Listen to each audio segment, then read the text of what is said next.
All right, let's get this thing started here. Cardinals with a win today. How about that? 6-0 over the Giants. We'll talk about that. Welcome into the stream.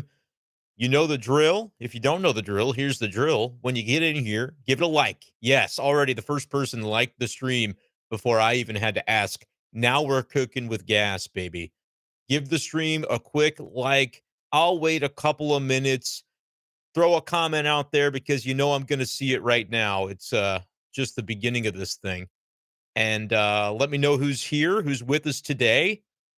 And we'll wait a couple of minutes. Trevor didn't watch the game, but we'll give him a rundown. Give it a like, Trevor. Like the stream. Comment if you haven't commented yet. And we'll get things rolling here for sure, for sure. And if my buddy Daniel is here, do this fantasy trade with me that I'm working on before the NFL draft tonight.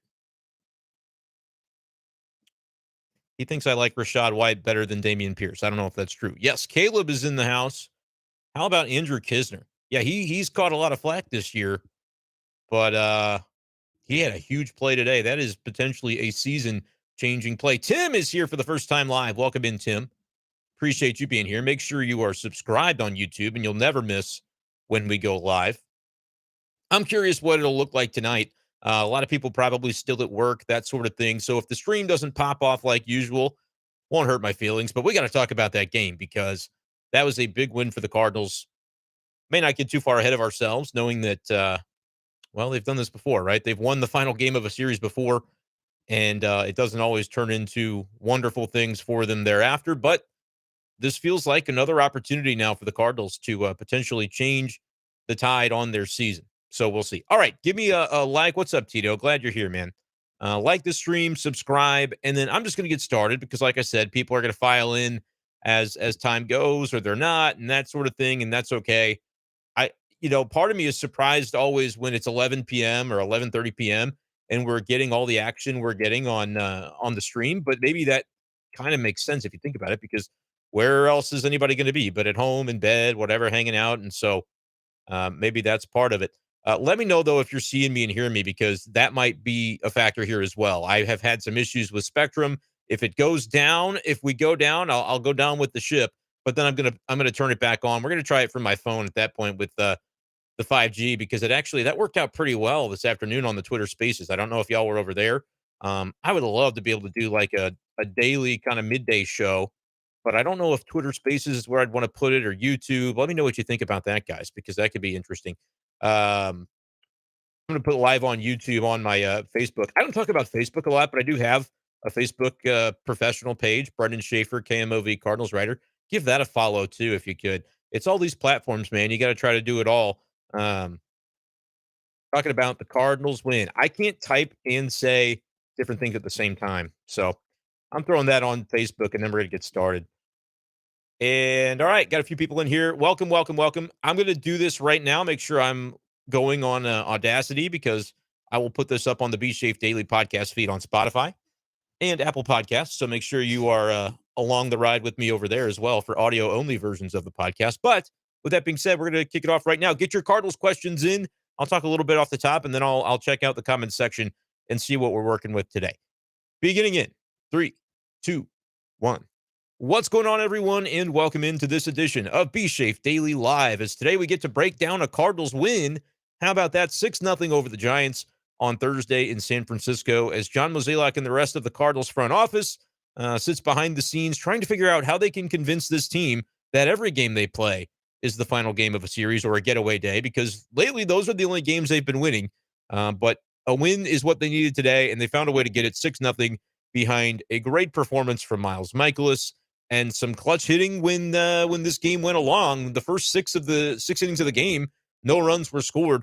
The Cardinals score in each of the final 3 innings of the game to win this 6-0. And the big swing, I felt like, came from Alec Burleson. The home run that I sort of did predict earlier today when I was a little bit critical of the fact that he was in the lineup, because my whole thing has been, what's your identity going to be, Cardinals? If you want to be a team that can support your pitchers with the best possible defense out there and maybe give a guy like Dylan Carlson an opportunity to get better offensively too, he would be the guy I would go with. I'd put him in center field every day. That was sort of my calling card and the opinion that I have been espousing over the past few days. But Ollie Marmol stuck to his guns. He says, we like the way Alec Burleson is swinging the bat. He had hit into some hard luck, and that was the case already. I mean, the Cardinals, the number of the double plays, line outs to first that this team has. You had, I guess it was Arenado on first in when it happened today. And it's just like, how often can this continue to happen? I've never seen a team hit into that level of bad luck. But the Cardinals are dealing with that alongside some of the just negligence on the field that we've seen from the team. Miles Michaelis allowing Tyro Estrada to take second base off of him. The infielders weren't on top of it. Miles wasn't on top of it. And you see those kind of lackadaisical plays over the past few days that the Cardinals have made. So it's a combination of they've been having some bad luck go against them, and that's understandable. The ball is going to bounce your way a number of times throughout the course of a season, but it also has seemed like the Cardinals have been putting together some of those self-inflicted wounds too. And that was another example of that today. But they got out of that inning when the stolen base happened off of Michaelis there early on, and he was able to cruise to what I would contend was the best start that we've seen from a Cardinals starter all season. And you add in the timeliness of that start, given the losing streak and the way things have been going. That's as clutch as it gets from Miles Michaelis today. 6 1/3 scoreless innings, gave up just 6 base runners, if you call it, the 4 hits and the 2 walks, 6 strikeouts, gets the ERA below 6, which is good to see after a really rough start. He has slowly been figuring it out a little by little. Miles Michaelis has been improving, and I've been saying that. The numbers don't reflect it yet, but when you look at the starting rotation for the Cardinals, it's not as bad as it feels. And I think 3 or 4 days ago, I said, you look weeks down the road, we're not going to be talking about the rotation as the biggest problem for this team. It's going to be, can the offense consistently put it together? And I think that's a bigger question, honestly, at this point than the rotation, because you can isolate the issues within the rotation, honestly, down to one, maybe 1.5 spots. Because I say a half spot because we don't know yet what Adam Wainwright's going to do when he comes back, but he's basically in one of those 5 spots at this point. And 3 of the 5, you feel pretty good about. At least I do, looking at it the way they're pitching right now. Jack Flaherty, Jordan Montgomery, Miles Michaelis, those guys are giving you some good work right now. And so you look at the other 2 spots, one of them is going to be occupied by Wainwright. The other one is Steven Matz. And that is one that I do think is a growing question mark, because even though he is under contract for the next 2 seasons beyond this one, and it's like $11 million per year at that point, I don't think the Cardinals can just go all summer and have him in the number 5 spot in the rotation if he doesn't turn around the production aspect of things, especially if you've got a guy like Matthew Liberatore doing well in the minors. To his credit, Jake Woodford has battled and has done a decent job in some of his recent outings as well. And so he's not looking to give up that spot. Now, it's going to happen inevitably unless they just switch Matz and Woodford at this point and put Woodford into the rotation more permanently after the Wainwright return. And maybe with Steven Matz, it's a case of they move him to the bullpen. That's the one move that I think you could make if you're the Cardinals trying to figure out how to fix things and try to tweak things with the roster. There's not a lot that you can do right now, but that is one thing that if you said, hey, we're not going to give it till mid-May, we're going to say we're in dire straits and we just haven't seen enough improvement start over start from Steven Matz, and we need somebody consistently in that spot, and so we're going to make a move. It would be maybe a little bit knee-jerk considering the money that they owe him, but at the same time, their evaluations can tell them what they need to know. And if they feel like they're not seeing what they need to see from Matz, I guess it would be a possibility. John Denton, I know, tweeted out earlier today that it's maybe something being mulled behind the scenes of at least perhaps skipping a Steven Matz start at some point. And so maybe that move could come sooner than later. I would have expected they give him at least 6 weeks or so to try and work things out. But that's the one spot of the rotation that's not a Wainwright spot, because we don't know what Wainwright's going to bring necessarily. He's got a track record, but you can't base it off of season performance yet because he hasn't pitched. And so that's one spot that's kind of on standby, TBD, of how fans feel about it. I feel like I've said I'm not going to doubt Adam Wainwright, so we'll just go out and see what he does. But Steven Matz's spot is maybe the one that you could circle. And so if you isolate the issues with the rotation down to that, it feels a little differently. The offense is a hard one to get around, though, because you've got 9 guys on a given day. They sent out Jordan Walker to kind of simplify things in the outfield. Now you know it's really 4 guys for 3 spots. And even with that, today was another day where you did not see Dylan Carlson in the starting lineup. Now, I had made a comment about that pregame. My 2 thoughts about the lineup today for the Cardinals were, I don't mind Paul DeJong being in the lineup, but I think it's a change. We can't act like it's not a change from what they said was going to happen back in the spring, back in the winter, which was that DeJong was going to be the utility guy for this team and Tommy Edman was going to be their shortstop. They had a public vote of confidence behind Tommy Edman, But now when DeYoung is back from the injured list, we're seeing it go the other way, which is fine. Tommy played a good second base today. He's a Gold Glover at that position, a former Gold Glover there, and so it's not a major deal necessarily, but I like to highlight it because I felt like that wasn't the way that it was described in the offseason of what the roles would be. And that's fine. If they change their mind, they are at liberty to do that. Absolutely. But something that I did want to make note of, I do agree with DeYoung being in there. I said that earlier today on the Twitter spaces that we did. And obviously he pulls through with a big swing later on in that game to provide some very valuable insurance for a Cardinals team that when you're in those close games, you're leading by a run or two, it doesn't feel safe necessarily because of the way things have gone for this team lately. And so for DeYoung to be able to make that swing in that spot was key. And he's still hitting 471 in the limited sample this week that he's had with the club. 2 for 4 today, couple of runs scored, couple of RBIs, and obviously the big home run, his second of the season already. So that's great to see from DeYoung. But the other thing I was thinking about when it came to the lineup was, yeah, I would have had Dylan Carlson in there. And I look at the numbers by Alec Burleson and go, all right, he hasn't really done a whole lot offensively lately. I know they believe in him, but those numbers have begun to slide. And so I feel like it's okay to sit Alec Burleson every now and again, especially if you're going to make the argument, which the team never did, but we talked about it in the public, that right field is a tough place to play at Oracle Park. And so if you look at the 4 guys remaining, I would say that even if he's not a terrible defender, probably the least of the 4 defensively in terms of range would be Burleson out there. And he's made some nice plays throughout this series as well, has had some moments that weren't so nice, like you saw yesterday with the collision between him and Lars Nootbaar in right center field. And so those were the sorts of things that I was looking at. And then I realized what was going to happen. Well, now I'm being critical. There's no way Burleson doesn't go yard today. And so I tweeted that out, and then everybody had some fun with that after he did indeed hit that home run. And it was a big spot in the game for the Cardinals. Now, I don't think you get to that point without the play by Andrew Kisner. We got to talk about this play. Andrew Kisner has taken a lot of flack this season from Cardinals fans, and understandably, because the numbers haven't been there offensively. And this goes back into spring training. He was rough in spring training at the plate as well. There was some chatter about the idea that he might not be a lock to be the backup catcher on this roster with some of the other guys that were challenging in camp. I never really thought that would make a lot of sense, and they ultimately did decide to go with Andrew Kisner. But in the early going, in his limited duty, it's not been a very bright spot in terms of his offensive performance. But to come through the way that he did with that defensive play, which describes exactly the style of play that has been lacking somewhat from the Cardinals, where you can gain an extra edge by being aggressive. You can make a spectacular play to jumpstart your teammates. And the play he made to barehand the ball, pick it up, put it in his glove in order to dive back to home plate and make that tag to save a run. And then you get the line drive to right to end the inning right thereafter. That was a huge turning point in this game, because if Miles Michaelis gives up that run, and then maybe you maybe still get the second out, but a play isn't made somewhere else, and suddenly it's 1-0, 2-0, 3-0 Giants. Does anybody think the Cardinals would have had the wherewithal to come back in that game and kind of the gumption to come back in that game from an offensive standpoint when you're down?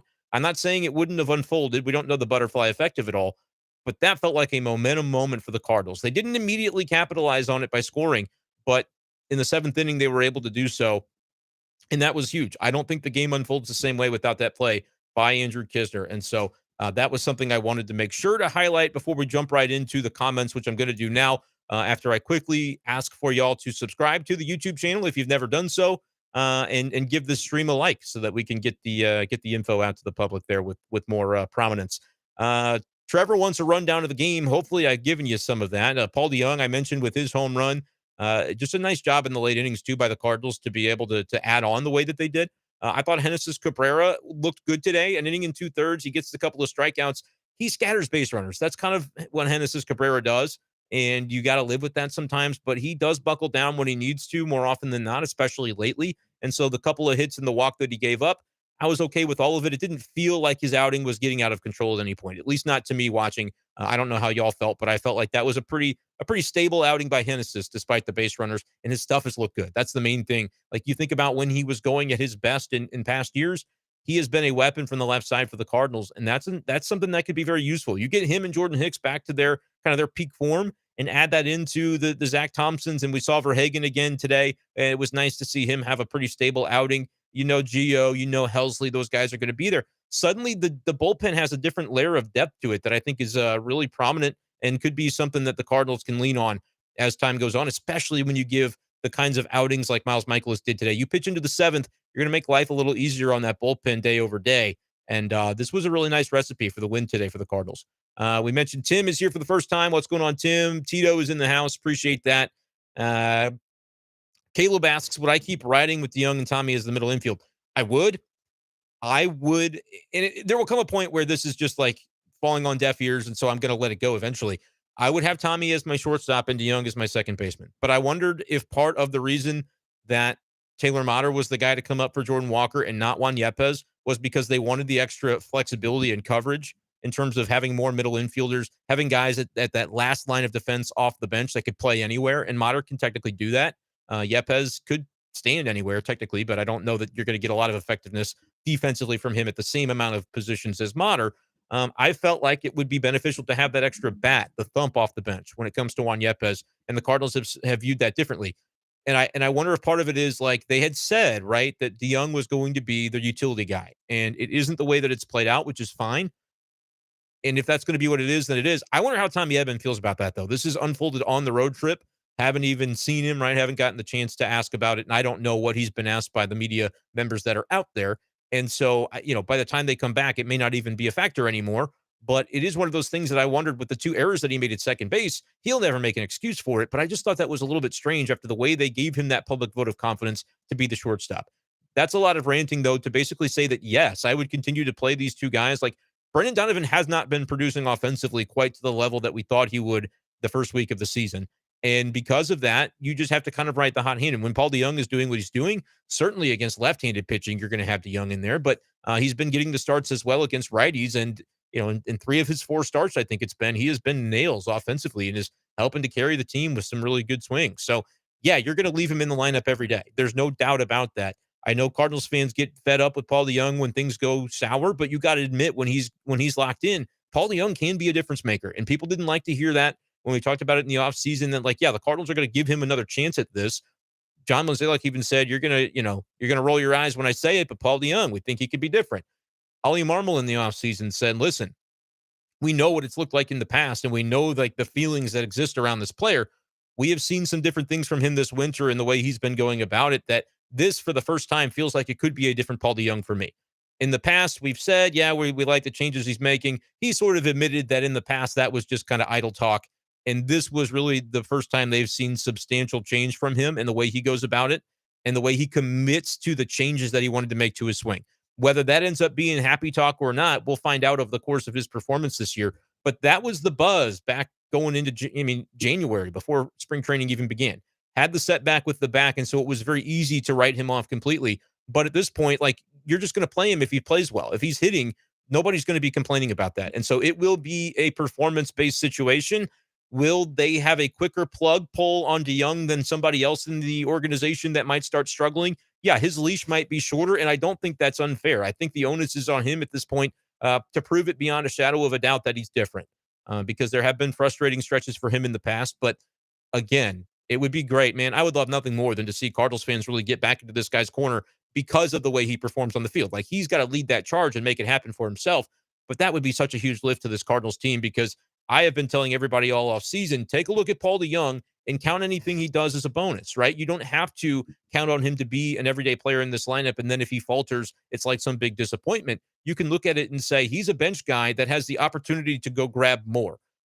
When he came off of the IL, he immediately was given a start, which why wouldn't you, for a guy like that? Give him a chance or two to grab more. And he's immediately done that. So right now, yes, is the answer to the question. I would have Paul DeYoung in there every day. Does that mean Gorman is DHing pretty much primarily? Yeah. Does it mean that Brendan Donovan might have to slide into an outfield spot on occasion if somebody else is not performing or whatever? Or does he just kind of get put on the back burner a little bit? Doesn't play against lefties at all, and maybe the occasional start against righties. Yeah, I mean, he's thrived before in a super utility role, has Brendan Donovan. So I don't think it's the end of the world. It's got to be somebody, right? They have decided pretty regularly that it's Dylan Carlson that's going to be the odd man out. He still could find the opportunity to change that. But on the infield, it hasn't really ever been Donovan. They have been pretty committed to him. Lefty, righty, doesn't matter. And I think he's going to slide maybe a little bit more into a platoon type role, at least until we see Paulie taper off a little bit. And if he doesn't, The Cardinals are better for that. So yeah, I would have him as my middle infield. I maintain I would put Edman at shortstop because that's what they told him they would do in the offseason. But if something has changed on that front and everybody is on the same page about it, that's the main thing. As long as Tommy's cool with it and like he says he's cool with it, but he's actually cool with it in his heart of hearts, I think that helps for the team chemistry. If they want to have it go that way. Personally, I think Tommy Edman did a great job at shortstop and didn't really do anything to lose that job. If he loses his lineup spot, that's different on a given day. He's a guy that could maybe sit at times against right-handed pitching, although had that recent home run as a lefty from the right side. So those are things to kind of pay attention to. But yeah, let offensive performance dictate it. Yes, those should be the middle infielders for a little while, though. That's kind of the way I view it based on the performance. Eric wants the Paul Young thing to be real, but he knows that the bubble is going to burst, kind of like it did last year. That's why I say, like, don't. It's okay to be excited for and to celebrate the successes. It does not mean that you have to say this is the world we live in now, where Paul DeYoung's an all-star. Like you don't have to make that leap right away, and you don't even have to mentally make the leap to he's an everyday player. Just know that until he tapers off, he will be an everyday player. I'd like to think that the Cardinals will be proactive in heading that off and recognizing maybe when the dip begins to happen and what the maybe reason for it is. And that's where the hitting coaches come in to say, hey, Paul, this is what you want to do. This is where you've been, and this is why you've had success. Get right back to that, and you'll remain part of this everyday picture. But like they talk a lot about competition being important on this roster because they do have a deeper position group than I think they've had in some time. And so Paul DeYoung's role in that can be kind of, you got to stay water. You got to be flexible and recognize that it may not always be what you thought it was going to be last week. But as long as everybody's on the same page about it and recognize that the bottom line is production, I think it's going to work out for the better in the long run. And Trevor mentions that DeYoung can't be sat right now because he's red hot, and it's 100% right. As long as he's swinging the bat like this, you play him. You never move him up in the lineup, by the way. You all sixth or below, like there's no reason to tempt fate. But yeah, he can absolutely be somebody that we've seen it before in a Cardinals uniform, can carry you when things are going well. And Tito sees me and hears me. And that is so lovely that he does. You ride the 2-week young train till the wheels fall off. Yep, Brent, you said it right, man. I hope the wheels don't explode. That's a little violent. But yes, I basically agree with you. Hope they can find a way to believe the first game of a series is also the last game of the series. Yeah, that's what I tweeted out with the Zach Galifianakis gif of like the Cardinals front office is trying to figure out how to convince this team that every game is a getaway day. However they can do that, because they finished these series pretty strong. The beginnings are a little bit questionable. Eric says they've hit into a lot of hard outs on the top of their stupidity. That's exactly what I kind of opened the stream by talking about. You have had a nasty combination for the Cardinals recently where they've had some things that are bad luck, and then they've had some other wounds that are self-inflicted. If you have too many things go against you on a given day, it ends up hurting you in the long run. And you can't, like, when the luck is going against you, you don't want to be contributing to bad luck by making bad plays. That's what the Cardinals have been doing. The margins, they're like this. They're tiny. They're slim. And when you are giving opportunities to the other team and not taking advantage of your own, whether it's through bad play or through blind luck that doesn't go your way, it's hard to overcome 5 things in a game. You might overcome 1 or 2 things in a game. One might be self-inflicted, like today with the Michaelis thing, not seeing Thairo Estrada go to second. The other one wasn't self-inflicted. That was bad luck on the ball hit by Burleson. But then later Dylan has one go down the line that's good luck, right? Like things can break your way. So they only had a couple of issues today, one self-inflicted, one bad luck that stood out to me instead of 4 or 5, where sometimes you might have 1 or 2 things go against you that shouldn't have, that you didn't have anything to do with, but then you have 3 more that you caused. And when that happens, you can add those up at the end of a game or a series and go, yep, this is why it swung. The margins at this level are that thin. But today the Cardinals were able to overcome it because I feel like they didn't have too many things. And you can create greatness in your own self. Andrew Kisner created a great moment and a great momentum piece by making that play at home plate. They took advantage of it thereafter. Like those are the things that you can add up those little plays throughout a game, and you'll be able to tell more times than not whether the team was successful or not based on how many times they're able to limit those from happening and then how do they respond to them when they do happen. The win is great, but can't sugarcoat the fact that Arenado and Contreras still must improve in order to maintain success, and that's exactly right. Arenado did have a good hit today, pulled the ball to left field. It was nice to see that line drive hit that he had, sort of dumping it soft liner into left field. But he's also had some other at-bats where he's reaching for that outside pitch and he's still rolling it over to the shortstop. And that's part of what he had tried to do when you think about why he might change his swing. It's to take that outside pitch and sometimes be willing to go the other way with it. But he's at his best when he pulls it but there's a difference between pulling it for power and with authority and just rolling over weakly like he did a time or two today. So that's what you're looking for with Arenado. And Contreras, he might be kind of a streaky player. I still think you're going to get a lot of good things out of Contreras as time goes on. But at the same time, yeah, he's kind of going through it a little bit right now. And we talked a little bit about that this afternoon from a defensive perspective, but offensively too. Not maybe quite as sharp as we saw him when he was kind of carrying the team there for a little bit. Um, Obviously today, no Contreras. Sometimes you get to talking and you go, I didn't see anything from Contreras today. Yeah, it's because you didn't play. But Kisner, I mean, credit to him for having a base hit and then having the defensive play. That is what the Cardinals need from Andrew Kisner, just to be able to kind of keep the vibes and to keep the level of play up on a day when Contreras is not in there. I think it was a good day to give him a day off, day game after a night game, and it ends up working out pretty well because Kiz contributed in a major way. Let's scroll down here. Tied with Monty start in Milwaukee. Yeah, I mean, I'll give the edge here to Michaelis, honestly. And Monty's start, by the way, earlier this week, it didn't come in a win, but it was just as good. I think this was big because Michaelis hadn't had a start that went like this from the first pitch to the last pitch. He's had good moments, good stretches within outings, but then the reason his ERA was above 6 before today was because eventually in those outings, somewhere along the way, he slips up. Sometimes it's the first or second inning and you have some early trouble to work around, and then he settles in. Sometimes it's the final inning, like it was in his last start. And that is not something the Cardinals are going to be successful with if he isn't able to be consistent throughout a full start and eliminate those bad, those black marks, those smudges on a game. If he can't eliminate those, he's not one of your top pitchers. And the way the Cardinals are successful is when Miles Michaelis is one of their top pitchers. They signed him to an extension for a reason. It's the track record that he's had. And so that's why I really could say that this start is even more important than the stuff that Monty had done in his good starts, because they need this version of Miles Michaelis. They have to have it, not just for this year, but for the next 2 seasons as well. And so today was important. And I thought it was coming the whole way. Like, you look each time, they were getting a little bit better, but he never had a shove. And this time he shoved, and he did so when the team had their backs against the wall. Thought of it at the end of the game that they're thinking of skipping a man start. They absolutely could. And Betty sits versus Kershaw Saturday. Sometimes, Eric, I don't know what comment you're talking about, but like a Brendan Donovan, maybe a Gorman, you could have some of those guys sit against Kershaw potentially. I would say DeYoung should be in there against the lefty Kershaw. Tim, did Nato look weird running home today? Seemed like a struggle. I'll say this, yes, but do I automatically think injury with him? No, he's just not a good runner. He's not a fast runner, and he's an awkward runner. He just is. So you do worry when you see it look like that, but I think we've seen it before, and it's just how he runs. He's great. He's a Hall of Famer.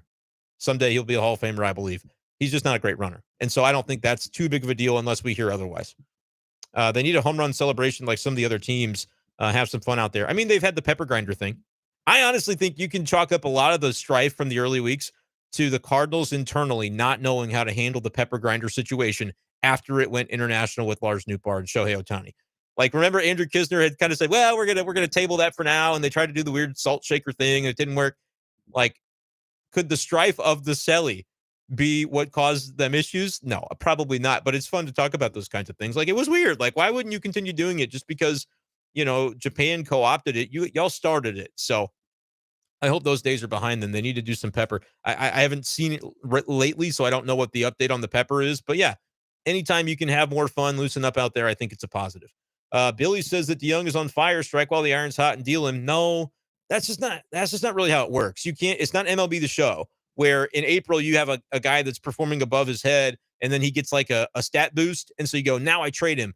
No, nobody's out there looking for a Paul DeYoung in April unless they suffer an injury. You know what I'm saying? Like, I get the thought, but that's just in real life. I don't think that's really how trade works. Am I potting from a Ukrainian bunker?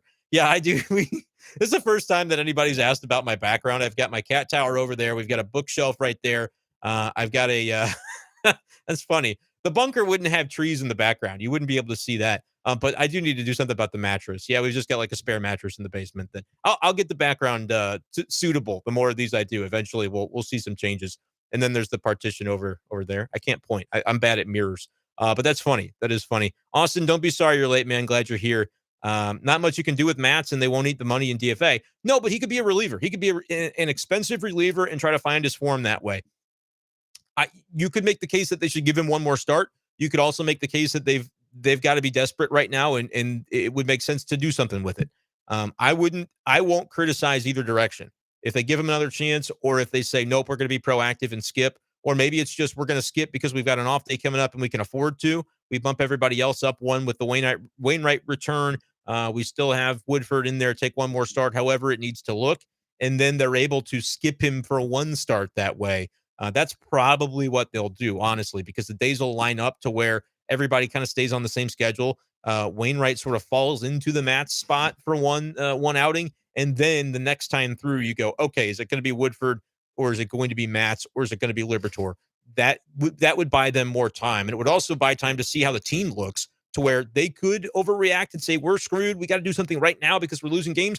Or they could go on a little bit of a streak and go, maybe let's pump the brakes on removing a guy who we've signed for 2 more years and busting his confidence. Maybe it's we're going to skip you once, figure out a way to work with you off the field and say, here's what you want to work on. And maybe they can put that into practice and have Matz become the guy that they thought they were getting when they signed him. That would be a really sensible way to go about it, I think. And the timing is perfect too, because with Wainwright coming back, you can do it without really missing a beat. And at the same time, you don't have to demote Jake Woodford yet. You can say, hey, Jake, we want to reward you for the way you've been pitching. Like you've been battling as one of our starting pitchers. We can make this move without actually having to kind of let his hopes down. He earns one more start with what he did earlier this week, and that kind of massages everything at once. I honestly think that's exactly how they should handle it, the more I talk myself through it. Too bad the team's already over. The team stinks. Andrew, I know you feel that way. It might not be over, though. It's still April, and they did win today, so let's at least table the season over stuff for like a moment if we could. Matz was good out of the pen last year. Bring up Libby. I totally could see a world in which that makes sense. Eric says he thought Matz had been improving every start. Yesterday wasn't all that bad. Yeah, but it was one of those frustrating starts for Matz. He goes 90 pitches to get through 4 innings, just not efficient. Base runners all around, had more walks than you'd like to see. I agree, though. That's not like the egregious start that you fire somebody over. That's not the start that you remove somebody out of the rotation over, but it could be a very fortuitous time to take a breather and say, we like what Woody's given us. Let's let him go one more. We're going to just give Matz, it doesn't even have to be a full 5 days. You can give him an extra 3 days to just take a beat, see if you can't choose his next start in a way that's like, okay, he's a lefty. Which team should we put him against so that we can have him maximize his ability? Maybe you've got a lefty heavy lineup coming up and they can do it that way. I think there's some merit to that potentially. I agree, though, like he wasn't egregiously bad, and he's a guy you have signed for 2 more years beyond this year. So as much as people don't like to hear about the money, that does play somewhat of a factor to me. Brent wonders, do you think the reason that they're holding Walker in AAA till debut till May because they know he'll rake and have to be brought right back up? No, I wasn't aware that they're waiting until May for his debut in AAA. I think it may be a case of, hey, you just had this, this whirlwind of a month. Let's reset you a little bit. It may be a travel reason. Like, I don't know. Maybe the team's on the road right now, and they're not going to have him travel. I don't know the ins and outs of that because, Brent, that's the first time hearing of it. I would say don't read too much into it. They were trying to get him to work on some things off the field at the big league level. That was their reason for not having him in the lineup Monday and Tuesday in San Francisco. So it could be simply a case where they want him to continue that work. And then when he gets back on the field, he's able to implement some of the swing changes that he's been working on. Again, it may just be a timing thing. I don't know. I'm not familiar with it. And so I can't speak with certainty on the subject, but just hearing what it is and kind of thinking through it, some of those things might be factors. His 2 starts before yesterday looked like he had made good progress, talking about Matz, especially the last one. And he did, but that was one where I think he did have still the one bad inning that sort of caught up on him. And so, again, I'm not advocating just totally getting rid of Matz. I've actually preached patience when it comes to the rotation, and I've been the guy that has said this rotation won't be the problem you think it is in a month. And so that's kind of been my MO. Matz, though, would be the one spot that I think you could look at, but you could risk kind of damaging his confidence, his relationship with the team for a guy that you've got signed long term.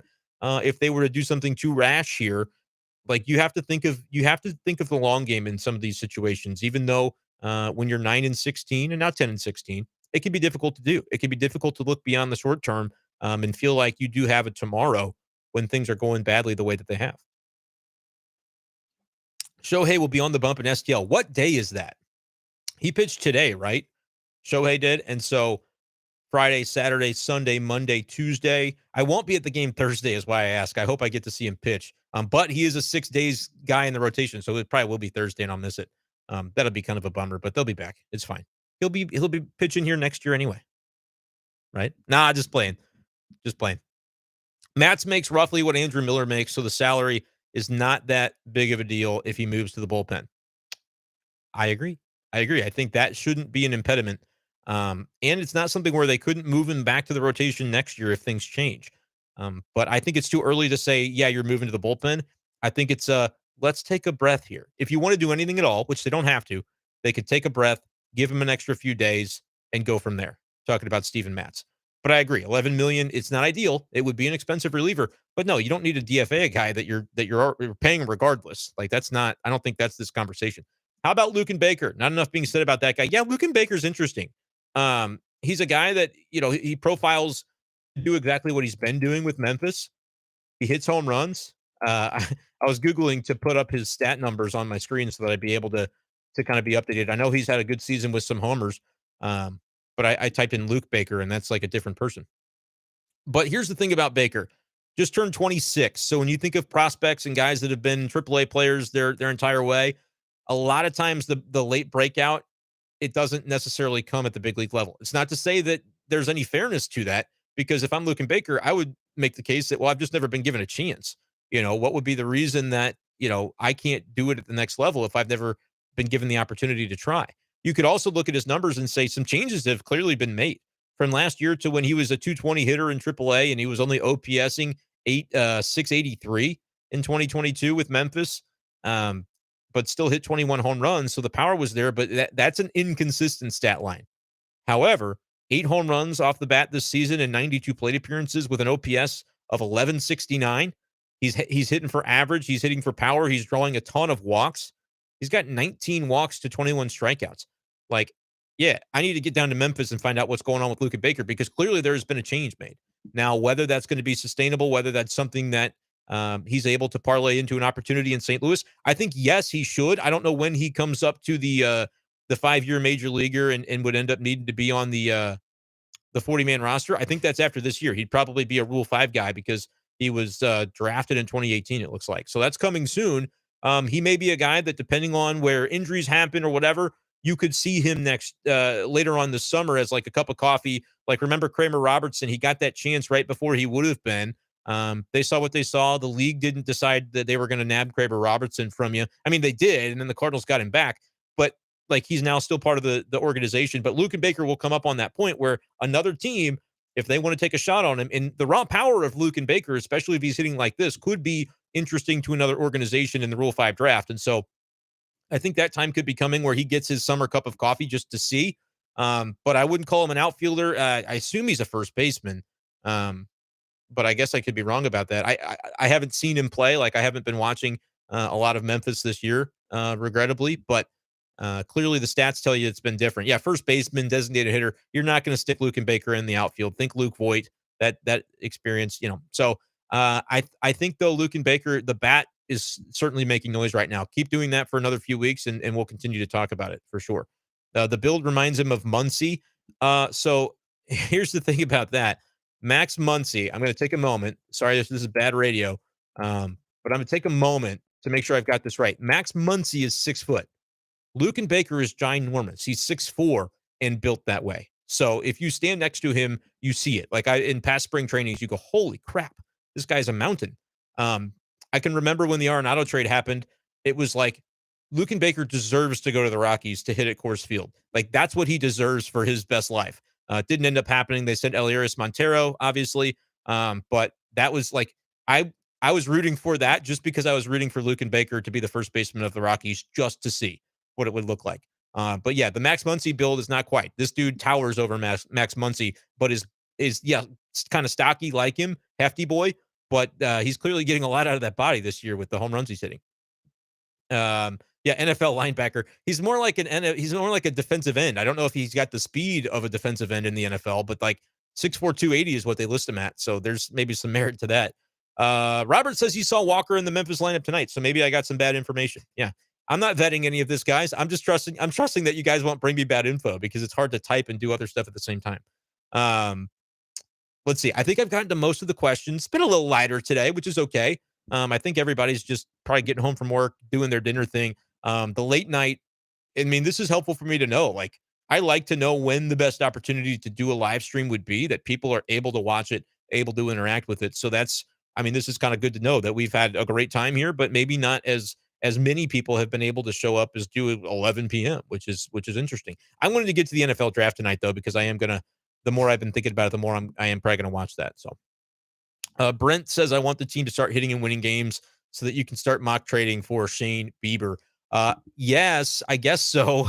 But what are you going to trade? It's going to be some pitching prospects. It's going to be some of those hitters that maybe are a little bit superfluous. You'll have to carry the trade with really good pitching prospects. And then you'll have to probably ask, okay, which outfielders do you want, if any? Which infielders do you want? And it may hurt you, the answer. So that's why I think Shane Bieber is still more of a long shot, but I definitely could see it. I think this has been good, guys. I'm going to wrap things up right about here. We're going to throw this on B Shape Daily's podcast feed as well, and get things rolling with that. Make sure you subscribe, though, to the YouTube before you leave. We will continue to have these videos coming up. And one other thing, I'll let you know when I'm not going to be doing a video. Like next Thursday, I can tell you already it won't be happening because I'll be at a concert on May 4th, the night of probably Shohei pitching at Busch. So like, oh, well, but, we're going to be, you plan these things and it happens sometimes that we've been very consistent with a lot of these videos, a lot of podcasts, but that'll be a night where it doesn't happen. And there will be others throughout the summer for sure. But I appreciate you guys and the support you're giving me. One quick plug for Patreon, patreon.com/bshafer12 is where you can support me. And you'll also have access coming up to some bonus content. Going to be doing some more podcasts over there as well that you'll only have access to with the Patreon. And you'll say, that's fine. I'll do it whenever you start doing the podcast, which is fair. I've done one of them, but more will be coming. Wait till May 1st, though, to sign up to the Patreon because you don't want to get charged at the end of the month. It's like a monthly thing. I think I can fix that. Nevertheless, thank you guys for subbing. Thanks for liking the stream. Thanks for watching, interacting, commenting. Let me know, too. Always give me feedback about how I'm doing, what you'd like to see me do more of. The Twitter Spaces today was a new experience that was pretty cool. And I wish Elon Musk would just give creators a way to like make money on that, make an income. But a daily midday show is something that I could definitely see happening when we're talking a lot of Cardinals, because a lot of the work I do is from home during the day. So appreciate that. Appreciate you guys joining. And we'll talk to you next time on B Shape Daily Live. Peace.